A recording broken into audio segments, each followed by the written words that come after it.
संसाधन और विकास, कक्षा 10, सामाजिक विज्ञान, राजेंद्र उच्च विद्यालय जारंगडी, बोकारो।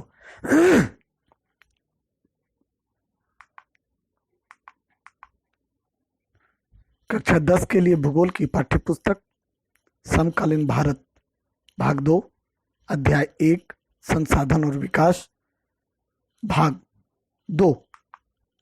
प्रस्तुतकर्ता संजय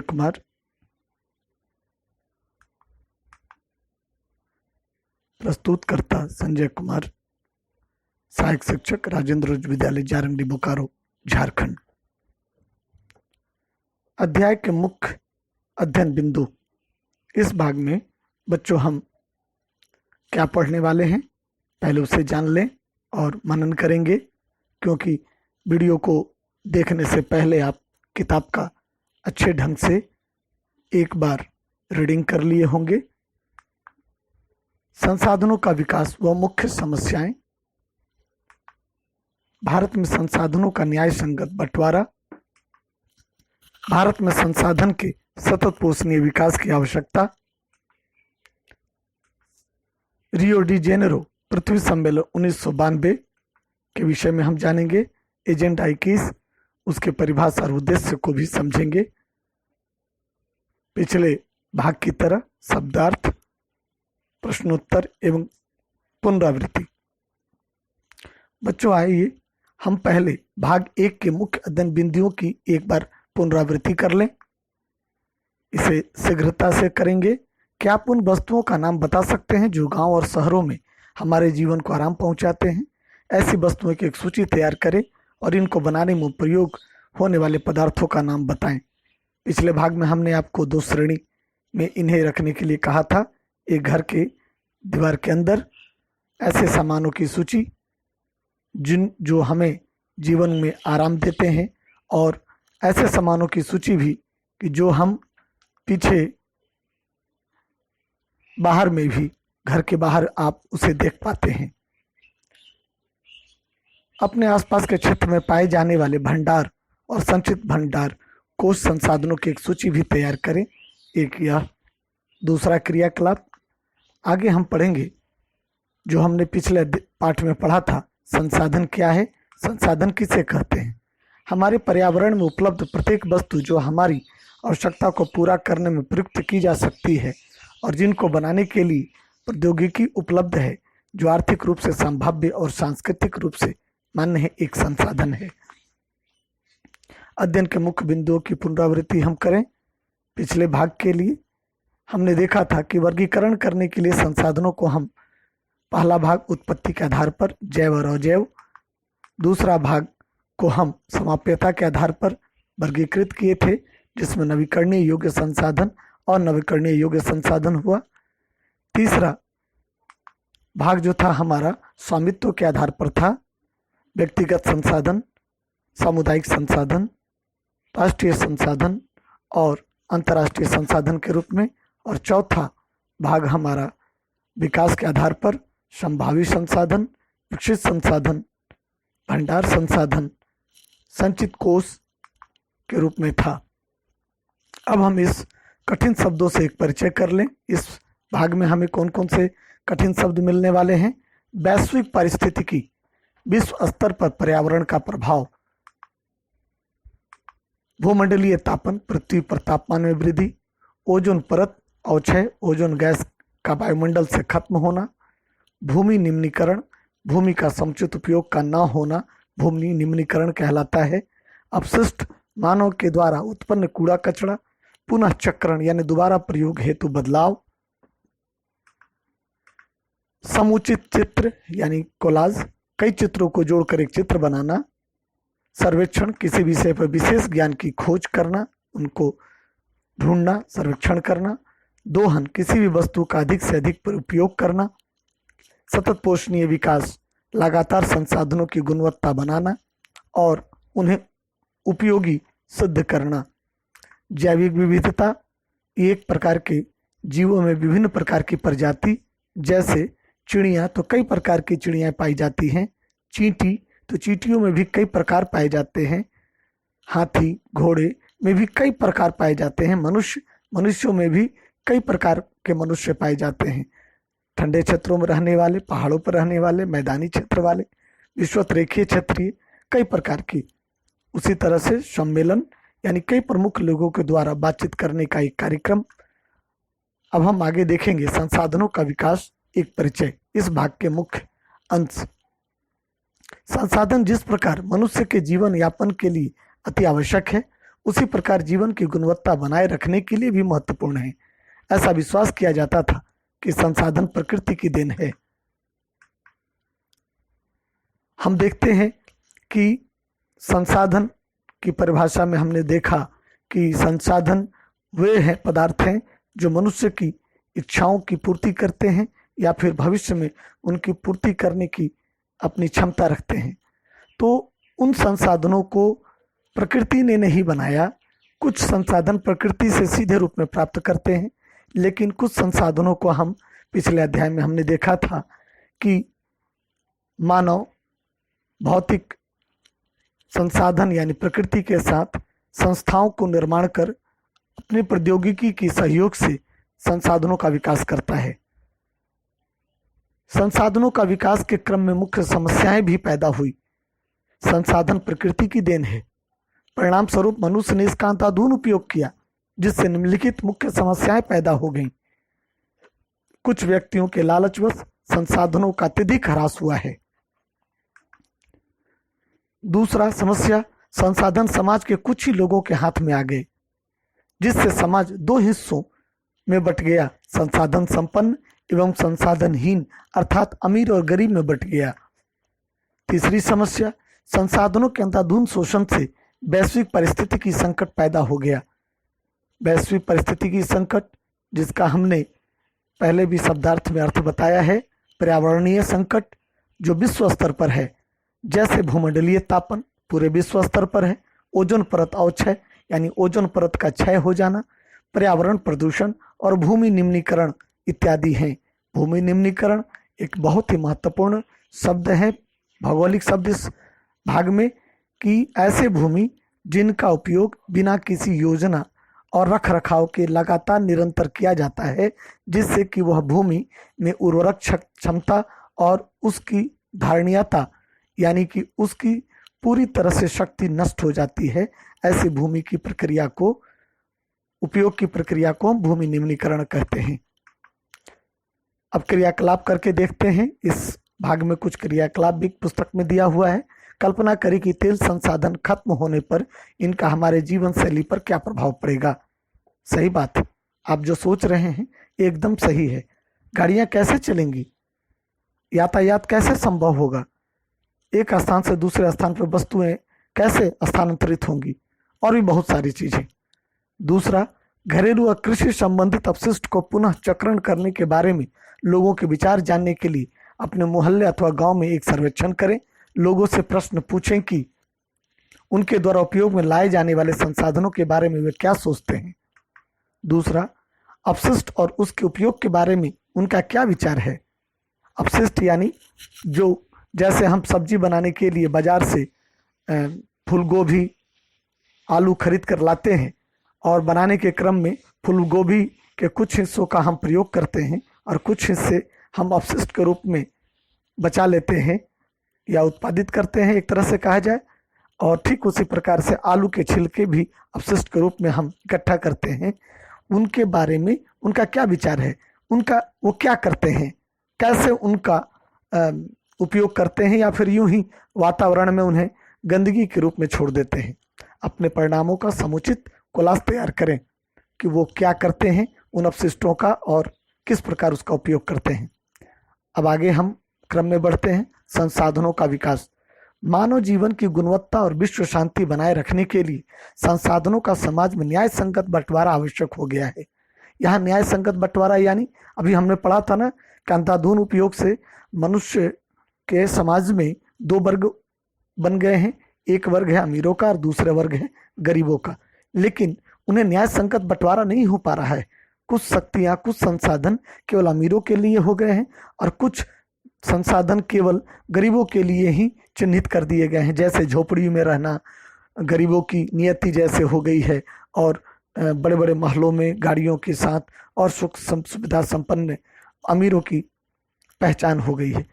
यदि कुछ ही व्यक्तियों तथा देशों द्वारा संसाधनों का वर्तमान दोहन जारी रहता है तो हमारी पृथ्वी का भविष्य खतरे में पड़ सकता है। इसलिए हर तरह के जीवन का अस्तित्व बनाए रखने के लिए संसाधनों के उपयोग की योजना बनाना अति आवश्यक है और यही योजना बनाना संसाधनों का विकास कहलाता है। सतत यानी लगातार अस्तित्व सही अर्थ में सतत पोषणीय विकास का ही एक हिस्सा है। यानी कि संसाधनों का उपयोग तो करना, हम उपयोग लगातार कर रहे हैं, जैसे बिजली का उपयोग लगातार करते हैं और बिजली के लिए नियमित रूप से कोयले और जल से हम बिजली पैदा कर रहे हैं। तो जल नवीकरणीय संसाधन और कोयला अनवीकरणीय संसाधन है। तो धीरे धीरे एक ऐसा समय आएगा जब हम पूरी की पृथ्वी पर से कोयले को नष्ट कर देंगे या फिर उसका उपभोग कर लिए होंगे और उससे जो बिजली पैदा करने का जो हमारा इच्छा है, आवश्यकता है, उसे पूर्ण कर लिए होंगे। लेकिन भविष्य में जब कोयला खत्म हो जाएगा तो हमें बिजली बनाना इतने सही अर्थ में बड़ा मुश्किल होता है, हो जाएगा। अतः उसे लगातार सतत पोषणीय यानी ऐसा खर्च करना, ऐसा उपभोग करना कि वह लगातार उपयोगी तो हो ही, साथ ही कोयले का विकास भी हो या उसका सही ढंग से संरक्षण भी हो सके। अपने आसपास के क्षेत्र में पाए जाने वाले भंडार और संचित कोष संसाधनों की भी एक सूची कीजिए, तैयार कीजिए। जैसे कि कोयला वाले क्षेत्रों में हम देखते हैं कि बच्चों किस प्रकार से कोयले के खदान से हमें कोयले निकाले जाते हैं हमारे यहाँ, और जब उस स्थान का कोयला खत्म हो जाता है तो नए बसाव वाले क्षेत्र जहाँ आपका घर हुआ करता है उन घरों को हटाकर स्थानांतरित करके विस्थापन करके उस जगह से भी कोयला खदान से निकाला जाता है। ऐसे क्षेत्रों की सूची तैयार कीजिए और उसे विश्लेषण कीजिए। इस संसाधनों के विकास में हम एक सबसे महत्वपूर्ण पड़ाव की चर्चा करते हैं, सतत पोषणीय विकास। सतत पोषणीय आर्थिक विकास का अर्थ है कि विकास पर्यावरण को बिना नुकसान पहुंचावे हो और वर्तमान विकास की प्रक्रिया भविष्य की पीढ़ियों की आवश्यकता की अवहेलना न करे। यानी वर्तमान में जो हम विकास कर रहे हैं वो भविष्य में आने वाली पीढ़ियां, यानी बच्चों, हम जो आपके गार्जियन हैं, आपके माता पिता हैं, वो अपनी पीढ़ी में जो विकास के लिए जितनी संसाधनों का प्रयोग कर रहे हैं, उपयोग कर रहे हैं, उपभोग कर रहे हैं, वो उनकी ऐसी उपभोग की जाए जिससे उनका नुकसान न पहुंचे और अगली जो आपका भविष्य है पीढ़ी, उसकी आवश्यकता की अवहेलना न हो। अथवा हम इसे और सरलतम में समझे, इस तरीके से विकास किया जाए, यानी सतत पोषणीय विकास के विषय में इस तरीके से विकास किया जाए जिससे पर्यावरण को हानि न पहुंचे तथा वर्तमान में किए जा रहे विकास के द्वारा भावी पीढ़ियों की आवश्यकताओं की अवहेलना न हो। सतत पोषणीय विकास की आवश्यकता क्यों है, यह भी एक महत्वपूर्ण बिंदु है प्रश्न के रूप में कि सतत पोषणीय विकास की आवश्यकता क्यों। पहला, मानव जीवन की गुणवत्ता। हमारे जीवन की गुणवत्ता यानी जो हम एक नई उपलब्धि प्राप्त कर लेते हैं बच्चों, तो उस उपलब्धि को हम निरंतर उपभोग के रूप में उपलब्ध रख सकें, इसके लिए हमारे जीवन में गुणवत्ता होनी चाहिए। और विश्व शांति बनाए रखने के लिए संसाधनों का समाज में न्याय संगत बंटवारा आवश्यक हो गया है। दूसरा, यदि कुछ व्यक्तियों तथा देशों द्वारा संसाधनों का वर्तमान दोहन जारी रहता है तो हमारी पृथ्वी का भविष्य खतरे में पड़ सकता है और एक बहुत बड़ा वर्ग उस लाभ से वंचित भी हो सकता है। तीसरा, सतत पोषणीय विकास की आवश्यकता है, इसलिए आवश्यकता है कि हर तरह के जीवन का अस्तित्व बनाए रखने के लिए संसाधनों को उपयोग की योजना बनाना अति आवश्यक है। चौथा, सतत अस्तित्व सही अर्थ में सतत पोषणीय विकास का ही एक हिस्सा है, इसलिए हमें सतत पोषणीय विकास बनाए रखने की आवश्यकता है। आगे संसाधनों के विकास के क्रम में जब इस प्रकार की मुख्य समस्याओं को चिन्हित किया गया, संसाधनों का अंधाधुंध प्रयोग होने लगा, पर्यावरण पर प्रदूषण का प्रभाव जमने लगा और हम सभी उसके गिरफ्त में आने लगे, तो विश्व के बहुत सारे देश मिलकर एक सम्मेलन किया जिसका नाम पृथ्वी सम्मेलन हुआ और यह जून के 1992 में 100 अधिक राष्ट्राध्यक्ष ब्राजील के शहर रियो डी जेनेरो में प्रथम अंतर्राष्ट्रीय पृथ्वी सम्मेलन में एकत्रित हुए और इस प्रकार से एक रियो डी जेनेरो पृथ्वी सम्मेलन 1992 का आयोजन किया गया। इसमें सम्मेलन का आयोजन विश्व स्तर पर उभरते पर्यावरण संरक्षण और सामाजिक आर्थिक विकास की समस्याओं का हल ढूंढने के लिए किया गया था। इस सम्मेलन में एकत्रित नेताओं ने भूमंडलीय जलवायु परिवर्तन और जैविक विविधता पर एक घोषणा पत्र पर हस्ताक्षर किए। रियो डी जेनेरो में भूमंडलीय वन सिद्धांतों फॉरेस्ट प्रिंसिपल पर सहमति जताई और 21वीं शताब्दी में सतत पोषणीय विकास के लिए एजेंडा 21 को स्वीकृति प्रदान की। यानी इस सम्मेलन में हुआ क्या, तो इस सम्मेलन में भूमंडलीय वन सिद्धांत यानी कि इस सम्मेलन में वनों की उपादेयता या वनों की उपस्थिति को सबसे प्रमुख माना गया कि पृथ्वी के वातावरण को पर्यावरण से मुक्त अगर रखना है तो उस स्थिति में वनों के कुछ सिद्धांतों को अपनाना पड़ेगा। इसलिए सभी नेताओं ने 100 देशों के नेताओं ने उसे सहमति जताई और 21वीं शताब्दी में सतत पोषणीय विकास के लिए एजेंडा 21 को स्वीकृति प्रदान की। अब एजेंडा 21 क्या है वो हम आगे समझेंगे। देखते हैं कि उसके आगे ये एक लोगो कुछ चित्र के द्वारा उस समय के घटनाक्रम से आपको मैं परिचय करा रहा हूं। 3 से 14 जून 1992 रियो डी जेनेरो में एक समिट हुआ। The forest principle, Rio forest principle के रूप में उसे अपनाया गया। वो क्या था उसके बारे में भी हम चर्चा करेंगे, लेकिन चित्र जो आपके स्क्रीन पर है उससे आप फील कर सकते हैं कि हमारे पर्यावरण अंधाधुन उपयोग से जो कुछ देश विकसित अपने आप को कर लिए, लेकिन पर्यावरण को कितना नुकसान पहुंचाया कि जो विकासशील देश हैं उनके लिए जीना कितना कष्टकारी हो चुका था। अगला चित्र के द्वारा हम देखते हैं कि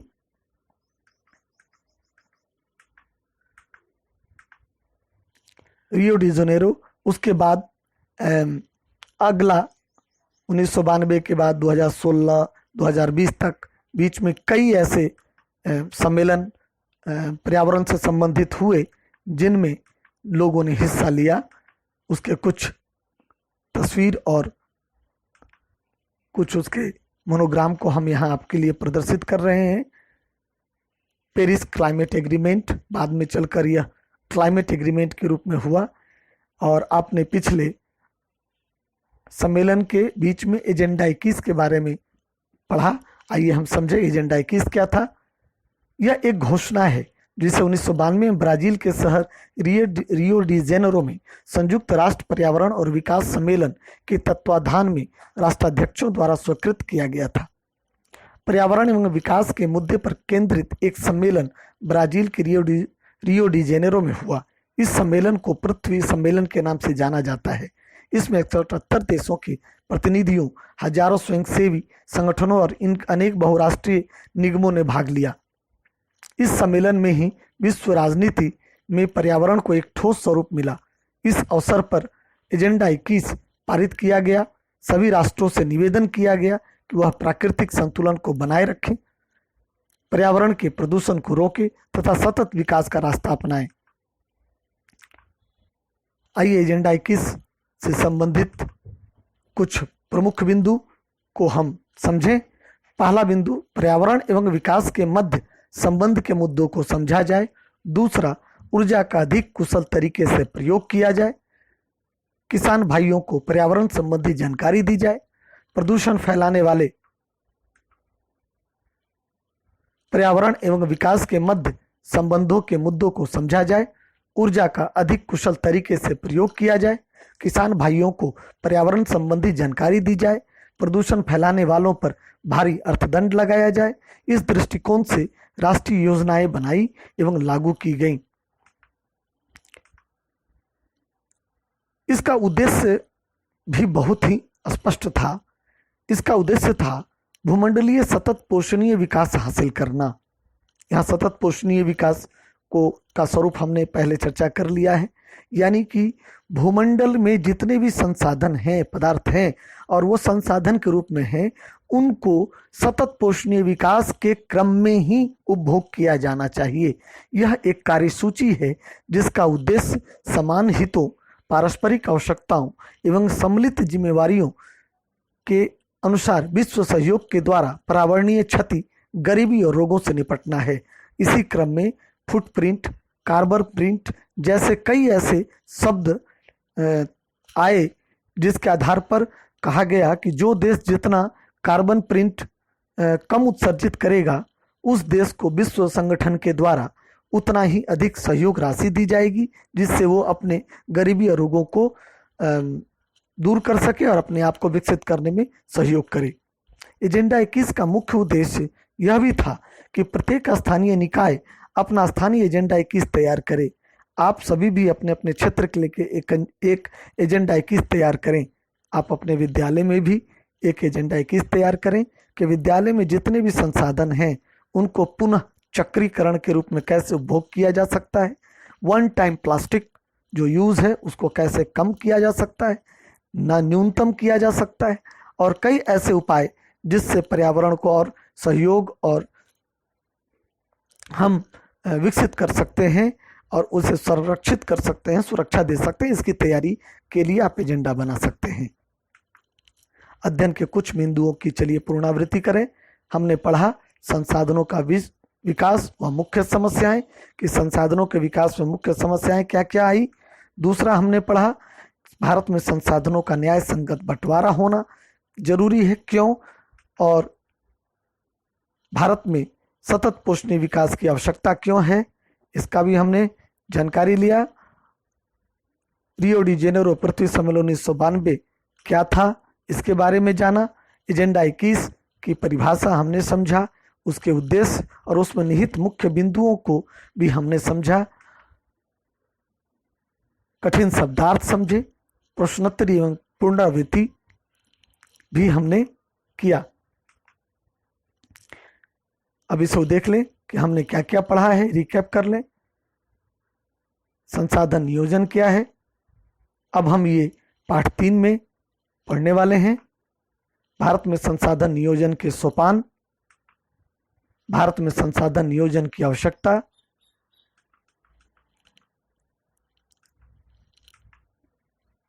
आइए बच्चों अब हम अध्ययन के मुख्य बिंदु को जान लें जो हम अगले भाग 3 में, इस अध्याय के भाग 3 में पढ़ेंगे।